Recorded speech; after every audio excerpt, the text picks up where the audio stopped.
The best character investments or best characters to invest your time learning in Marvel Rivals.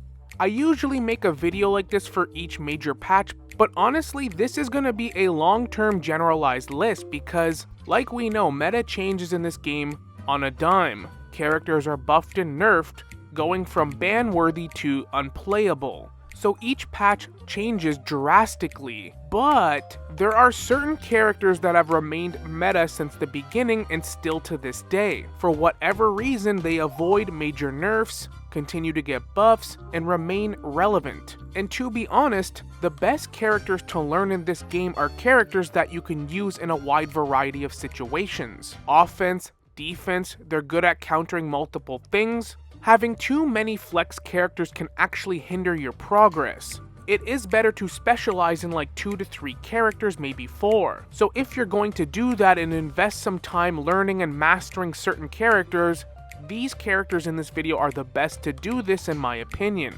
And we're going to start with a character that goes under the radar, StarLord. StarLord has a very good universal jack-of-all-trades kit. He is excellent at being a flanker, a diver, targeting healers, but he can also act as an anti-dive, help protect your flanks, put pressure on the tanks and the healers, but he can also contest the flyers and the poke characters. His ultimate is also game-changing and can turn a match on its head, turning the tides in a crucial moment. He is also very hard to kill and has great mobility. He's not stuck in the air, but he's not grounded anywhere. He has excellent range, kill power, and he's a character that the devs never really changed drastically. You're never gonna have to worry like an Iron Fist where he's great one patch and then terrible next. He's always going to be consistent, do good damage, and be very universal, a safe pick in any situation. Personally, this is a character that I aim to learn in the future, which brings me to my next character and a character that shares a lot of the similar traits to StarLord. The Winter Soldier. He might not have the mobility that StarLord has, but holy shit. There is a reason that the Winter Soldier has remained at the top of the food chain this entire game's lifespan. And yet he's never drawn too much attention that warrants him to be banned consistently. Bucky gets banned here and there, but never consistently to the point where you're never going to be able to play him. Like somebody that invests a lot of time in playing Namor or the Hulk is not going to be able to play this character a lot of the times in competitive. Bucky, on the other hand, you will. And he's a game changer. His ultimate, you can team wipe easily, get 2 or 3 or even 4 kills on a consistent basis. But the thing about Bucky is, everyone's afraid of him. Most tanks are afraid of him. Nobody really wants to 1v1 a good Bucky. Dive characters don't like to deal with this guy. I can tell you firsthand as a Magic player, I hate playing a good Bucky. They can even contest poke and flying characters if they need to. Their combos are ridiculous and consistent. His damage output is always going to be consistent. A well-positioned Bucky can even hold point as a pseudo-tank, I've seen it. And Bucky doesn't rely on a team-up, he never has. It's always nice to have a Cap or Rocket during those team-ups, but they were never necessary to make him good. Unlike a Scarlet Witch or Namor, for example, that gets a huge buff with the team-up, or a Spider-Man with their past symbiote team-up. Overall, there's never going to be a situation where a good Winter Soldier is not really useful on your team, and your team's never going to be upset that you picked Winter Soldier. Bucky's probably the most consistent, well-rounded character in the entire game. Next, we have both Hela and Hawkeye for obvious reasons. They're stupidly good, and they have an incredibly high skill ceiling, so you can get better and better and better with these characters for months and months, maybe even years. You live and die by your aim, but you have a high ceiling then. The better you get, the more you're going to be able to carry games with these guys. And with these characters, you're never going to really be scared of any type of meta. Flying meta, poke meta, you can contest tanks, delete healers, even dive characters you'll be able to practice, learn to adapt and deal with them. And for whatever reason, Hawkeye and Hela are never going to truly get nerfed in this game. Maybe I'll eat my words, but I don't think so. Because they don't draw as much attention as the dive characters or other characters in this game, they are never truly going to get nerfed where they're unusable or bad. And more times than not, if you learn one, you'll be decent at the other. There is very little chance that a Hawkeye and a Hela are banned in the same match. It's very uncommon that this happens. Overall, just a great character to invest a lot of your time learning and getting good with. Next is a character that I think everyone should learn in the game, Doctor Strange. Doctor Strange doesn't really outright have a hard counter. You know, Thing gets countered by Groot, Groot is hard countered by Wolverine, Bucky, or like a Punisher. What Doctor Strange has is crazy shenanigans. His portal alone can game change, his ultimate's good, he's great at taking space, he can solo tank if you need him to, he can output a decent amount of damage, apply pressure to the healers, and he can hold his own against the tanks. He can even contest the flyers if you need him to, unlike most tanks that are suffering in this season with all the flying characters. A good Doctor Strange can take care of a flyer himself. There's just so many applications and scenarios in this game that a good Doctor Strange is so useful at. And Scarlet Witch is also a very common hero pick. Giving that team up significantly buffs her. There is very few situations in this game where having a good Doctor Strange in your back pocket isn't going to come in handy. For the portal alone, everyone should learn this character enough to clutch a game or save the mission point. When it comes to healers, I think Invisible Woman is a character everyone should learn. She has crazy shenanigans where you can push people off the map, you can push and pull tanks, preventing people from getting away, finish off flyers and divers this way when they're trying to get away. Her force field can be a nightmare.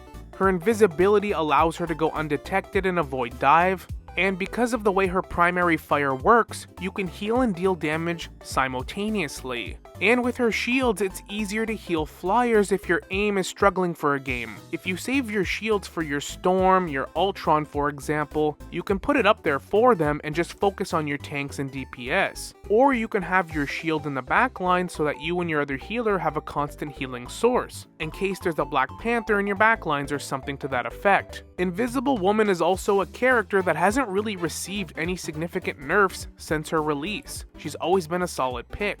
And I honestly believe she will continue to be one for the next 2 to 3 seasons to come, maybe more, since again, she doesn't draw too much attention to herself. Next, we're gonna have Emma Frost. She is just such a well-rounded tank. She can shield, block ultimates. There's not a single character in this game other than flyers that Emma Frost can't square up 1v1 against. Popping the Mind Crush, going in your crystallized form, you can delete healers pretty fast. You can absolutely push the backlines and delete a healer before they even know what happened. But the greatest thing about Emma investing in this character, her being my main tank that I play these days, is she's great at anti-dive. More times than not, what stops your team from pushing forward is your healers being dove. Emma hard counters pretty much every dive character and can even counter them out of their ultimate. Black Panther, Iron Fist, Spider-Man, Magic, they all hate a good Emma Frost. The only real pain in the ass for an Emma player is flying characters. This is probably her worst season, and she's not even bad this season. She still has enough range that she can contest them, and I really don't think flying meta is gonna stay forever. So even though this will be one of Emma Frost's most difficult seasons, she's still a phenomenal choice, and I really don't see her getting significant nerfs like she did the last patch. She's in a pretty good place right now and she feels pretty balanced. Honestly, even a good Wolverine isn't going to be too much of a problem as Emma. Overall, just a phenomenal tank choice. Same with Magneto. There hasn't been a season yet that Magneto hasn't been meta. He's insanely hard to kill, he can survive Wolverine onslaught, Bucky onslaught, he can take space, solo tank. Magneto is probably the most consistently good tank in the game. His ultimate is also one of the more clutch, game-changing ultimates because you can delete an enemy healer ult and change the tide of a game.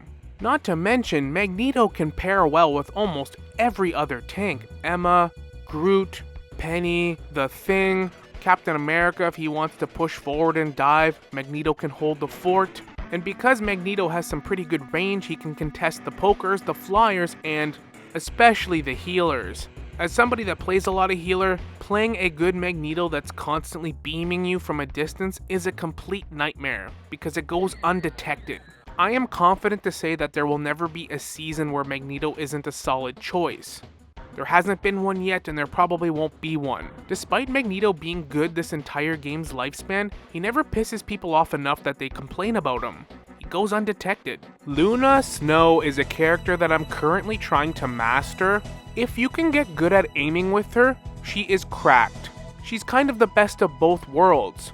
She's a good DPS like Mantis, but she has a higher healing output. Her Snowflake allows you to pick maybe a dive character, someone like Spider-Man, maybe a flyer, somebody that's harder to hit, so they can get passive healing while you focus on the tanks and your closer by allies. And if you get good with Luna Snow, not only are you going to have insane healing output, but you can deal with flyers and pesky pokers yourself. Not to mention she has some excellent tools to deal with divers. Every single diver knows that it's a nightmare trying to deal with a good Luna Snow, and that's not even counting her ultimate. Debatably, she has the best ultimate in the entire game. That really is only countered by a few other ults. She can heal your entire team, clutch mission areas, and she can actually provide damage boost as well.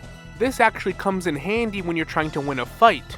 I guess a good example of this is if you have a Doctor Strange that ults when you do, stunning everyone, you don't have to heal them, so you can boost everyone's damage so they can quickly kill everyone Doctor Strange stunned, or at least get their squishies. So I actually do find myself using both sides of her ultimate quite a bit. Her mobility is also very good, so she can get back to the fight if she dies quicker, run away if she needs to, move around, be harder to hit. And you're probably noticing a theme within this video. Luna Snow is going to remain a character that they never truly nerf. She might get some minor nerfs to her ultimate, maybe her kit, but she's always going to be one of the top tier healers and relevant. Not to mention, her new team up with Hawkeye just makes Hawkeye, an already cracked character, even better.